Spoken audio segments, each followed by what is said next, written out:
ఈరోజు ఏకైకంగా ఎన్నుకోబడిన మన రాష్ట్ర అధ్యక్షుడు నరేష్ కుమార్ రెడ్డి గారికి శుభాకాంక్షలు. అదేవిధంగా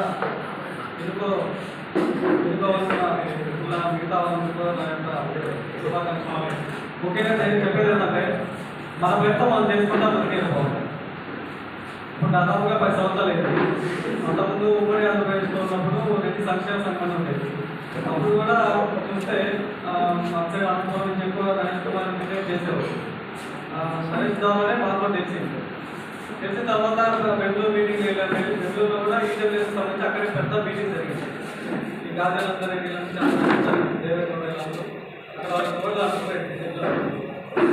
అక్కడ పెద్ద మీటింగ్ తర్వాత మనకు ఈడబ్ల్యూఎస్ అనేది అప్రూవ్ అయిందని అనుకుంటున్నాం. తర్వాత మనకు ఉమ్మడి మీద ఉన్నప్పుడు చాలా సార్లు వెయిటింగ్ అనౌన్స్మెంట్ చాలా పెట్టాము. దాంట్లో కూడా కీలక పాత్ర పోయింది. మన ఎగ్జాంపుల్ కుటుంబాలంతా కూడా బాగా పనిచేసారు. తర్వాత విడిపోయిన తర్వాత పెట్టాక హైదరాబాద్ బాగాలేదు కాబట్టి మన ఆంధ్రలో సపరేట్గా ఉంటుంది సరిపోతుందని నరేష్ నిర్ణయం తీసుకోవడం జరిగింది. దానికి అందరం సపోర్ట్ చేస్తున్నాం. ఇప్పుడు సపోర్ట్ చేస్తున్నాం. మధ్యలో చాలా వచ్చాయి, ఏ ఇబ్బంది లేదు, వస్తానే మంచిదే. ఎందుకంటే ఏమంటారు, ఇప్పుడు రాజకీయాలు ఉన్నాయనుకోండి, అందరూ పార్టీలు పెట్టి వచ్చి మెజర్స్ ఏం చేయడానికి సంఘం పేరు లేదా దానికి ఏదైనా వాళ్ళు పెట్టే కాబట్టి వాళ్ళ సైడ్ నుంచి వాళ్ళు చేసుకుంటుంటారు. మనం ఏదో రోజు అందరూ కలిసే రోజు ఒకటి వస్తుంది. ఇప్పుడు ఈరోజు మీరు రాజకీయాల్లో చూసుకుంటే చిన్న పార్టీలని కలిసి ఒక వేదిక మీద రావడం కదా, అది మనం కూడా వస్తాం. మనకున్న ఫస్ట్ సక్సెస్ విషయం ఏంటంటే మన రెడ్డి కార్పొరేషన్ సాధించారు. ధనిక రాష్ట్రమైన తెలంగాణలో కూడా వాళ్ళు అమలు చేయడానికి భయపడుతున్నాం.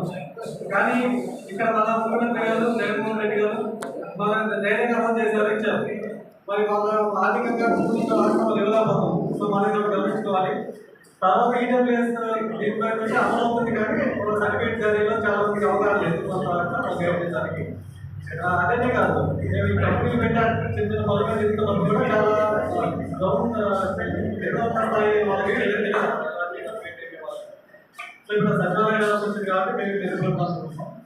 అదేవిధంగా గవర్నమెంట్ అయితే అనౌన్స్ చేశారు.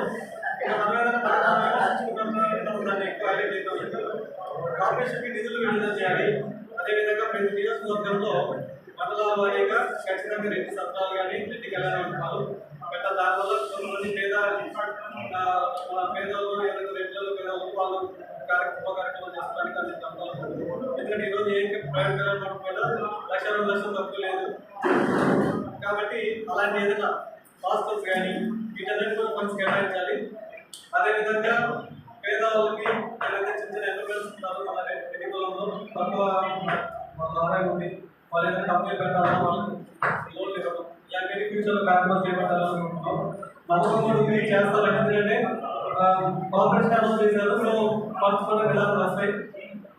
అదేవిధంగా మన రేట్ సంఘం చెప్పాలంటే చాలా వరకు విస్తరించినట్టు అనుకుంటున్నాం. మేము దాదాపు 20% విస్తరించున్నాం. ఇంకా కూడా వైజాగ్ ఆ ఏరియా ఇంకా విస్తరించాల్సింది. సో మనకు తెలిసిన వాళ్ళకి మనం చెప్పిన ఇప్పుడు ఆల్రెడీ యాప్ ఉంది, దాంట్లో కూడా వాళ్ళు తీసుకోవచ్చు. చిన్న చిన్నగా మనం కార్యక్రమాలు చేసుకుంటాం.